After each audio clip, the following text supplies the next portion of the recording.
بسم اللہ الرحمن الرحیم۔ السلام علیکم ورحمۃ اللہ۔ امید کرتا ہوں آپ خیریت سے ہوں گے۔ ہمیں بہت خوشی ہے آپ ہمارا چینل دیکھتے ہیں اسلامک ہب آفیشیل، اور آپ سے یہی ریکویسٹ ہے ہمارے چینل کو سبسکرائب کیجیے۔ اس کی بیسک صرف ہمارا مقصد یہی ہے کہ آپ لوگوں کا اللہ رب العزت سے تعلق جڑ جائے، اس کے علاوہ اور کوئی مقصد نہیں ہے، کیونکہ ہمارے چینل میں جو چیزیں آپ کو بتائی جا رہی ہیں آپ کو یہ اور کہیں نہیں ملیں گی۔ اس لیے سبسکرائب کیجیے اور گھنٹی کے بٹن کو پریس کیجیے، آپ کو بہت فائدہ ہوگا۔ معزز سامعین، اللہ رب العزت فرما رہے ہیں افلا ينظرون الى الابل كيف خلقت، تو کیا یہ لوگ اونٹوں کو نہیں دیکھتے کہ انہیں کیسے پیدا کیا گیا؟ وَإِلَى السَّمَاءِ كَيْفَ رُفِعَتْ، اور آسمانوں کو انہیں کیسے بلند کیا گیا؟ وَإِلَى الْجِبَالِ كَيْفَ نُصِبَتْ، اور پہاڑوں کو انہیں کس طرح گاڑا گیا؟ وَإِلَى الْأَرْضِ كَيْفَ سُطِحَتْ، اور زمین کو کہ اسے کیسے بچھایا گیا۔ یہ اللہ رب العزت کی قدرت ہے۔ آپ اونٹ کی طرف دیکھیے، آپ اس کی چال پہ غور کیجیے، اس کی چال سب جانداروں سے مختلف ہے۔ اونٹ کی چال سب جانداروں سے مختلف ہے۔ اگر میں آپ کو اونٹ میں اللہ رب العزت کی قدرت کا ایک کرشمہ بتانے لگا ہوں، آپ اونٹ کو چلتا ہوا دیکھیں، باقی سب جانور جن کی 4 ٹانگیں ہیں وہ اگر اگلی 2 ٹانگوں میں رائٹ سائڈ اٹھاتے ہیں، رائٹ قدم اٹھاتے ہیں، تو پچھلی ٹانگوں میں لیفٹ قدم اٹھائیں گے۔ اس طرح وہ متوازن رہتے ہیں۔ لیکن اونٹ واحد ایسا جانور ہے جس کی چال میں دونوں طرف وہ صرف رائٹ قدم اٹھاتا ہے، اگلی ٹانگوں میں بھی وہ دائیں ٹانگ اٹھاتا ہے، پچھلی ٹانگوں میں بھی وہ دائیں ٹانگ اٹھاتا ہے۔ اس لیے اس کی چال میں اتنا ڈھول پن ہوتا ہے، اور یہ بھی اللہ رب العزت کی قدرت ہے۔ پھر وہ صحرا کا جہاز، اور اللہ رب العزت نے کیسی اس میں نظام رکھے ہیں، پانی کے لیے اس کی الگ وہ واٹر ٹینک ہے اس کے اندر، اور کیسی اللہ رب العزت کی قدرتیں ہیں۔ اب ہم یہ باتیں پڑھ لیتے ہیں، سن لیتے ہیں، لیکن ہم نے کبھی اللہ رب العزت کی عظمت کی نیت سے ان باتوں کو نہ پڑھا ہے نہ سنا ہے۔ ہم آسمانوں کی بلندی کی طرف دیکھیں، 500 سال کی مسافت ایک آسمان تک فاصلہ، ہر آسمان سے دوسرے آسمان کا فاصلہ 500 سال کی مسافت ہے۔ اللہ فرمائے پہاڑوں کو کیسے گاڑا گیا۔ آپ دیکھیے، پرانے زمانے میں ہمارے گھروں میں چھت پر مٹی لگایا کرتے تھے، اس میں ہی کتنی مشقت ہوا کرتی تھی۔ زمین کو برابر کرنے کے لیے، اوپر مکان بنانے کے لیے مٹی ڈالتے ہیں، اس میں کتنی مشقت ہوتی ہے۔ اتنے بڑے بڑے پہاڑ اللہ رب العزت نے کیسے بنا دیے؟ یہ اللہ رب العزت کی قدرت کی ایک نشانی ہے۔ ہم زمین کو دیکھ لیں، پانی کے اندر آپ ایک پتھر کھڑا نہیں کر سکتے، اللہ رب العزت نے کتنی بڑی زمین کو پھیلا دیا۔ یہ اللہ رب العزت کی قدرت ہے۔ ہمیں اسی لیے حکم دیا گیا ہے ہم زمین و آسمان میں غور و فکر کریں، تاکہ ہم اللہ رب العزت کو پہچان لیں۔ جنہوں نے اللہ رب العزت کی ان نشانیوں پر غور کیا، اللہ فرما رہے ہیں لآیات لأولی الالباب، عقل والوں کے لیے اس میں بڑی نشانیاں ہیں۔ اور پھر عقل والے کیا کہتے ہیں؟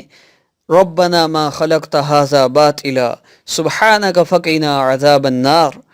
وہ کہہ اٹھتے ہیں کہ اے ہمارے پروردگار، آپ نے یہ سب کچھ بے مقصد پیدا نہیں کیا، آپ پاک ہیں، بس ہمیں دوزخ کے عذاب سے بچا لیجیے۔ اللہ رب العزت کو ہم نے پہچانا نہیں۔ اللہ رب العزت سے اللہ رب العزت کی معرفت مانگا کریں، اللہ کی عظمت ہمارے دل میں آ جائے اس کو مانگا کریں، اللہ کی محبت ہمیں مل جائے اس کو مانگا کریں۔ ہمارے ایک بزرگ فرمایا کرتے تھے ساری زندگی قیامت کے دن اللہ رب العزت کے سامنے جاتے ہوئے شرم نہیں آئے گی۔ ساری زندگی اگر مانگا اللہ رب العزت سے تو اللہ کے غیر کو مانگا۔ آپ کتنے وظائف کرتے ہیں، اللہ یہ ہو جائے، اللہ یہ مسئلہ حل ہو جائے، اللہ یہ مسئلہ حل ہو جائے۔ بہت کم لوگ ہیں جنہوں نے یہ وظیفہ کیا ہو، اللہ آپ اپنی محبت عطا فرما دیجیے۔ کبھی کسی نے یہ وظیفہ نہیں مانگا۔ معزز سامعین، ہم کتنے اللہ رب العزت سے دور جا چکے ہیں۔ ہم صرف اپنے کام کے لیے رابطہ کرتے ہیں۔ اللہ رب العزت سے تعلق اللہ کی محبت کے لیے بنائیے، اللہ کی عظمت کو اپنے دل میں بسائیے، اللہ آپ کے سارے کام سنوار دیں گے۔ وَهُوَ الَّذِي مَدَّ الْأَرْضَ وَجَعَلَ فِيهَا رَوَاسِيَ وَأَنْهَارًا، اور وہی ذات ہے جس نے یہ زمین پھیلائی، اس میں پہاڑ اور دریا بنائے۔ وَمِن كُلِّ الثَّمَرَاتِ جَعَلَ فِيهَا زَوْجَيْنِ اثْنَيْنِ يُغْشِي اللَّيْلَ النَّهَارَ، اور اس میں ہر قسم کے پھلوں کے جوڑے پیدا کیے، وہ دن کو رات کی چادر اڑا دیتا ہے۔ ان فی ذلک لآیات لقوم یتفکرون، حقیقت یہ ہے، بے شک تحقیق بات یہی ہے کہ ان ساری باتوں میں ان لوگوں کے لیے نشانیاں ہیں جو غور و فکر کرتے ہیں۔ هو الذی انزل من السماء ماء لکم منہ شراب ومنہ شجر فیہ تسیمون، وہی ہے جس نے آسمان سے پانی برسایا جس سے تمہیں پینے کی چیزیں حاصل ہوتی ہیں اور اسی سے وہ درخت اگتے ہیں۔ معزز سامعین، ہم اللہ رب العزت کو پہچان جائیں، ہمارے سارے کام بن جائیں گے۔ ہم اللہ رب العزت سے اپنا تعلق بنا لیں، اپنا تعلق اللہ سے جوڑ لیں۔ معزز سامعین، ہمارا آج کا عمل 22 رمضان المبارک کی رات کو، اور اس میں میں پچھلے رمضان میں بھی عرض کرتا رہا کہ ہر رمضان میں ہر طاق رات میں آپ یہ نیت کیا کریں کہ اللہ رب العزت ہمیں اس رات کا بھی اجر عطا فرما دیں گے جو دوسرے کسی ملک میں ہے۔ یہ بات یاد رکھیے کہ طاق راتوں کا اجر وقت پر موقوف ہے، یہ نہیں کہ آج وہاں پر 22 ہے یہاں پر 23 ہے، وہاں پر 26 ہے یہاں پر 27 ہے تو اجر ہمیں ملے گا، ان کو نہیں ملے گا۔ جب ان کی 27 آئے گی، یوں سمجھے اگر 21 کو لیلۃ القدر ہے ہماری، تو جب دوسرے ملکوں کی جن کا تھوڑی سی چینجنگ ہے 1-2 دن کی، تو جب ان کی 21 تاریخ آئے گی تو پھر ان کی لیلۃ القدر ہوگی۔ ہماری 27 اگر ان کی 27 پہلے آتی ہے، ان کی لیلۃ القدر ہے، تو اس دن ہماری نہیں ہے، ہماری اسی دن کو جب 27 تاریخ ہوگی اور 27 کی طاق رات ہوگی پھر ہماری شب قدر ہوگی، اور ہمیں بھی وہی اجر ملے گا جو ایک دن پہلے وہ لیلۃ القدر کا سمیٹ چکے ہیں۔ امید کرتا ہوں آپ کو بات سمجھ آ گئی ہوگی۔ بہت سے لوگوں کے دل میں اشکال تھا، انہوں نے مجھ سے پوچھا تھا، اور اس کے ساتھ چینج یور لائف کورس اپنے مسئلہ کے حل کے لیے یہ بہت ضروری ہے۔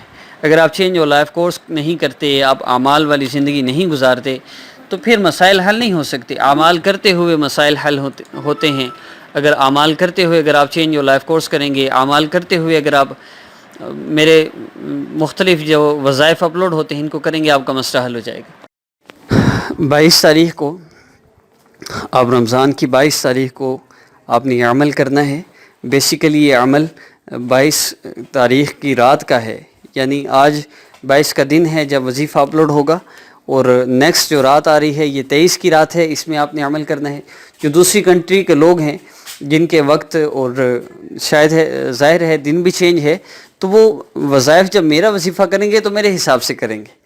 ہمارے پاکستان سے یہ وظائف اپلوڈ کیے جا رہے ہیں، اور ان وظائف کا اپلوڈ کرنے کا میتھڈ بھی آپ نے وہی فالو کرنا ہے جو پاکستان کا ہے، یعنی آپ نے یہاں 22 ہے تو یہاں 22 کا آپ نے وظیفہ کرنا ہے۔ تو آج کا عمل بھی آپ ہمارے ساتھ کریں۔ اس کی ترتیب یہ ہے کہ 3 بار درود پاک پڑھیے، اور اس کے بعد آپ نے سورۃ الفلق اور سورۃ الناس، قرآن پاک کی آخری 2 جو صورتیں ہیں، آپ نے ان کو پڑھنا ہے۔ افطاری سے پہلے کر لیں، مغرب کے بعد کر لیں، یا تراویح سے پہلے کر لیں، تراویح کے بعد کر لیں، جس وقت چاہیں اس عمل کو، لیکن کریں ضرور اور یقین کے ساتھ کیجیے۔ میں پہلے بھی عرض کرتا ہوں، چینج یور لائف کورس کرتے ہوئے میرے چینل پر اپلوڈ ہونے والا ہر وظیفہ ہر حاجت کے لیے اپلوڈ ہوتا ہے۔ آپ صرف چینج یور لائف کورس شروع کر لیں اور ڈیلی اپلوڈ ہونے والا وظیفہ صرف ایک بار کر لیں، بس اس سے زیادہ کی ضرورت نہیں، لیکن کریں مستقل۔ ایک دن وظیفہ کر لیا، دوسرے دن اور 2-3 وظیفے کہیں سے دیکھ لیے وہ شروع کر دیے، پھر تیسرے یہاں سے، ایسے نہیں، ترتیب کے ساتھ ڈیلی وظائف کریں۔ اس سے انشاءاللہ آپ کا مسئلہ بہت جلدی ہے۔ جب ایک ڈاکٹر کی میڈیسن بار بار یوز کریں گے تو ظاہر فائدہ ہوگا، کبھی ایک ڈاکٹر سے، کبھی دوسرے سے، کبھی تیسرے سے، پھر مسئلہ ہوتا ہے۔ تو چند شرائط ہیں۔ پہلی چیز اجازت ہے، تو وہ چینل سبسکرائب کرنے والوں کے لیے ہے، ان کو جن کو سبسکرائب کرنا آتا ہے۔ جن کو نہیں پتہ کیسے کرتے ہیں ان کے لیے کوئی شرائط نہیں۔ دوسری بات یہ کہ اس عمل کو آپ نے میں نے وقت بتا دیا۔ تیسری بات یہ کہ صرف ایک دفعہ کر لیں، آپ کو بہت فائدہ ہوگا۔ چوتھی بات مقدار ہے، تو 4 مرتبہ دونوں کو پڑھنا ہے۔ سورۃ الفلق 4 بار پڑھیں، پھر سورۃ الناس 4 بار پڑھیں، اور 4 مرتبہ پڑھنے کے بعد، بلکہ ہر مرتبہ سورۃ الفلق اور سورۃ الناس پڑھیں، پھر دعا کریں، پھر دونوں پڑھیں، پھر دعا کریں۔ اس طرح 4 مرتبہ پڑھیں، چاروں مرتبہ دعا کریں۔ دعا کی ڈوریشن زیادہ رکھیں، اللہ رب العزت سے التجا کے ساتھ اللہ سے مانگیے، اللہ میرا مسئلہ حل فرما دیجیے، اللہ آپ کے سوا کوئی میرا مسئلہ حل نہیں کر سکتا۔ تو آپ کا جو مسئلہ ہے، کوئی بھی شوہر کا ہے، رزق کا ہے، کاروبار کا، جیسا بھی آپ کا مسئلہ، آپ بس یہ عمل کیجئے، دعا کیجئے، اور نیکسٹ وظیفہ اپلوڈ ہونے تک کیجئے۔ السلام علیکم ورحمۃ اللہ۔ پڑھ سکیں انشاءاللہ نیکسٹ ویڈیو میں ملاقات ہوگی. کسی بھی حاجت کے لیے آپ اس عمل کو کر سکتے ہیں، اپنے کسی بھی مسئلہ کے لیے، چاہے وہ شوہر کا ہے یا کاروبار کا ہے یا رزق کا ہے. السلام علیکم ورحمۃ اللہ.